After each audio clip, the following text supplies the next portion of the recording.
Hi guys, it's me Amit दश। तो आज मैं आप लोगों को समझाऊंगा जनरल फार्माकोलॉजी। तो चलिए शुरू करते हैं। जनरल फार्माकोलॉजी का दो ब्रांच होता है, एक है फार्माकोडायनामिक, दूसरा है फार्माकोकाइनेटिक्स।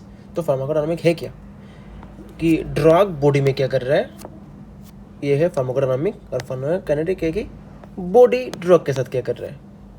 तो फार्माकोडायनामिक क्या है, what the drug does to the body. Pharmacokinetic क्या है, what the body does to the drug. ठीक है, तो हम कंफ्यूज हो जाते हैं। फार्माकोकाइनेटिक का डेफिनेशन डायनामिक में लगा देते हैं, फार्माकोडायनामिक का डेफिनेशन काइनेटिक में लगा देते हैं। तो इसको याद रखने का ट्रिक क्या है, फार्माकोडायनामिक याद रखते हैं। ठीक है, काइनेटिक को फार्माकोकाइनेटिक इसका ऑपोजिट है, तो फिर हम एक ही याद रखते हैं, फार्माकोडायनामिक। ठीक है, तो फार्माकोडायनामिक, डी फॉर ड्रग, तो what the drug does to the body. Pharmacodynamic ये याद रखते हैं, फार्माकोकाइनेटिक अपने आप याद हो जाएगा। हो गया। तो इसको समझने के लिए अच्छे से हम ये डायग्राम यूज़ करते हैं। ठीक है, मान लो हमने एक ड्रग लिया, तो कुछ ड्रग आएगा स्टमक में ऑब्जर्व होगा, और कुछ ड्रग स्टमक पे ऑब्जर्व ना आगे आएगा इंटेस्टाइन में, आगे इंटेस्टाइन में आके ऑब्जर्व होगा। ऐसा क्यों, चलिए समझते हैं। क्योंकि स्टमक है एसिडिक, इंटेस्टाइन है बेसिक। अगर हमने एसिडिक ड्रग लिया, ये स्टमक में आएगा एब्जॉर्ब हो जाएगा। अगर हमने बेसिक ड्रग लिया तो इंटेस्टाइन में आएगा एब्जॉर्ब हो जाएगा, क्योंकि acidic drug absorbs in acidic media, basic drug absorb in basic media. ठीक है, तो चलो इधर हो गया एब्जॉर्प्शन हो गया, कहाँ आया, सर्कुलेशन में आया। तो सर्कुलेशन में आने के बाद ये क्या कहा जाएगा, अपने साइट ऑफ एक्शन में जाएगा अपना काम करने के लिए। मान लो हमें माइग्रेन है, तो फिर ये साइट ऑफ एक्शन क्या है, क्रेनियल ब्लड वेसल्स। तो ये जाएगा क्रेनियल ब्लड वेसल में जाके अपना एक्शन शो करेगा। अगर हमें है डायरिया, कॉन्स्टिपेशन, तो साइड एक्शन क्या होगा, इंटेस्टाइन। तो इंटेस्टाइन में जाएगा अपना मैकेनिज्म ऑफ एक्शन शो करेगा। तो ये होगा डिस्ट्रीब्यूशन। ठीक है, इसके बाद जब उसने अपना साइड ऑफ एक्शन में काम कर लिया, तो फिर ये वापस आ जाएगा सर्कुलेशन में, आके ये एक्सक्रीट होना चाहेगा। तो एक्सक्रीट कहाँ से होगा, किडनी से। एब्जॉर्प्शन कहाँ से हुआ, स्टोमक या फिर इंटेस्टाइन से। लेकिन एक्सक्रीट होने के लिए एक ही ऑर्गन है, जो कि किडनी। तो किडनी के आके बोलेगा, भाई साहब मेरे को एक्सक्रीट कर दो प्लीज। किडनी बोलेगा, वेट ए सेकंड, तुम पहले बताओ तुम नॉन पोलर हो या पोलर। तो मोस्ट ऑफ द ड्रग जो है ये नॉन पोलर होता है, तो फिर ये बोलेगा मैं तो नॉन पोलर हूँ। तो किडनी बोलेगा, नहीं मैं तुम्हें एक्सक्रीट नहीं कर सकता। क्यों, क्योंकि किडनी जो है वो यूरिन फॉर्मेशन करता है, यूरिन एक्सक्रीट करता है। और यूरिन जो है ये है यूरिन जो है वाटर है, तो वाटर सोल्यूबल ड्रग जो है वो यूरिन एक्सक्रीट करेगा। तो अगर नॉन पोलर ड्रग है तो फिर एक्सक्रीट नहीं होगा। ठीक है, और वाटर सोल्यूबल ड्रग है जो ये पोलर है, तो फिर एक्सक्रीट हो जाएगा। तो किडनी बोलेगा उस ड्रग को, तुम जाओ पहले तुम पोलर बन के आओ। तो पोलर बनने के लिए ड्रग कहाँ जाएगा, लीवर में। लीवर में जाके बोलेगा मेरे को प्लीज़ हेल्प करो, मेरे को नॉन पोलर से पोलर बना दो, मेरे को एक्सक्रीट होना है। किडनी मेरे को बोल रहे हैं पोलर ना होने से एक्सक्रीट नहीं करेगा।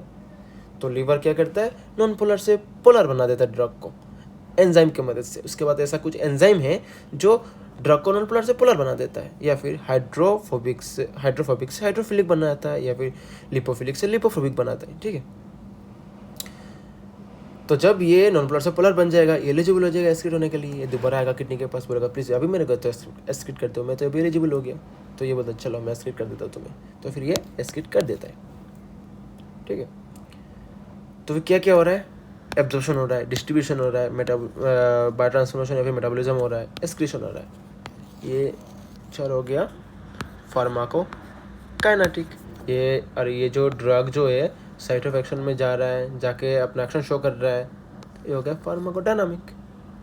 ये लिखा है pharmacokinetic, absorption, distribution, bio transformation, excretion. Pharmacodynamic, mechanism action at organ system. Okay, ये कुछ फैक्टर्स है जो कि एब्जॉर्प्शन को अफेक्ट करते हैं। ठीक है,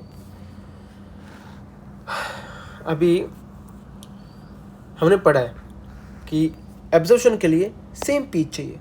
acidic drug absorbs in acidic media, basic drug absorbs in basic media. ठीक है, फिर एसिडिक ड्रग जो है ये एसिडिक पीएच में एब्जॉर्ब होगा, सेम है ना, सेम ड्रग। मतलब एब्जॉर्प्शन के लिए सेम पीएच चाहिए, तो एसिडिक ड्रग एब्जॉर्ब होगा एसिडिक पीएच में, बेसिक ड्रग एब्जॉर्ब होगा बेसिक पीएच में। तो वीकली क्यों है, स्ट्रॉन्ग क्यों नहीं है? क्योंकि electrolyte strong electrolyte weak electrolyte, strong electrolyte जो है वो पीएच पे डिपेंड नहीं करता है, वो किसी भी पीएच में एब्जॉर्ब हो जाता है। लेकिन वीक इलेक्ट्रोलाइट जो है वो पीएच पे डिपेंड करता है, इसीलिए हम वीक पढ़ते हैं, स्ट्रॉन्ग नहीं पढ़ते, क्योंकि वीक डिपेंड करता है पीएच पे, स्ट्रॉन्ग नहीं करता है। ठीक है, तो फिर weak acidic drug absorb in acidic pH, weekly basic drug absorb in basic pH. ये आयनाइज का चक्कर क्या है मैं समझाता हूँ। ये है अनआयनाइज्ड फ्रॉम, ये है आयनाइज्ड फ्रॉम। तो बॉडी जो है आयनाइज्ड फ्रॉम को पसंद नहीं करता है, इसको एक्सक्रीट कर देता है, और अनआयनाइज्ड फ्रॉम को एब्जॉर्ब करता है। बॉडी जो है वो आयनाइज्ड फ्रॉम को पसंद नहीं करता है तो एक्सक्रीट कर देता है, और अनआयनाइज्ड फ्रॉम को पसंद करता है तो फिर इसको एब्जॉर्ब कर देता है। इसीलिए एब्जॉर्प्शन के लिए अनआयनाइज, ये weakly acidic drug absorb in acidic pH because it is unionised, weakly acidic drug absorb in excrete in basic pH because it is unionised. देखो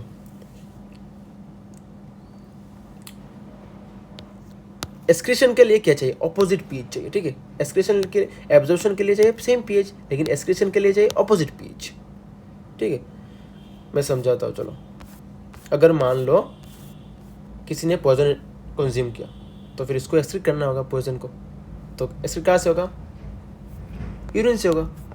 तो अगर ड्रग जो उसने कंज्यूम किया अगर वो एसिडिक हो गया तो फिर यूरिन को हम बेसिक बना देंगे, ताकि वो ऑपोजिट पीएच हो जाएगा ना। एसिडिक कंज्यूम करेगा तो फिर यूरिन को हम बेसिक बना देंगे, तो ऑपोजिट पीएच हो गया तो फिर ये एक्सक्रीट हो जाएगा आराम से। अगर ये बेसिक ड्रग कंज्यूम किया तो फिर हम यूरिन को एसिडिक बना देंगे, तो फिर ये आसानी से एक्सक्रीट हो जाएगा। ठीक है, तो फिर इसके ये बेसिक यूरिन और एसिडिक यूरिन बनाने के लिए क्या करें हम, अगर मान लो यूरिन को बेसिक बनाना है तो फिर हम आईबी इन्फ्यूजन करेंगे, क्या, सोडियम बाइकार्बोनेट का। अगर यूरिन को हम एसिडिक बनाना है तो फिर इन्फ्यूजन क्या करेंगे हम, arginine hydrochloride followed by ammonium chloride, arginine hydrochloride followed by ammonium chloride, इसका इन्फ्यूजन करेंगे तो फिर एसिडिक हो जाएगा। और इनको बेसिक बनाना तो फिर इन्फ्यूजन क्या करेंगे हम, सोडियम बाइकार्बोनेट का। ठीक है, तो फिर ये देखो एक्सक्रीशन के लिए ऑपोजिट पीएच, तो weekly acidic drug excrete in basic pH, weekly basic drug excrete in acidic pH, क्योंकि ये आयनाइज्ड है। तो अब अभी के लिए इतना ही। उम्मीद है कि मैंने अच्छे से समझा पाया मैं। तो अगला टॉपिक अगले वीडियो में शुरू करते हैं। Thank you.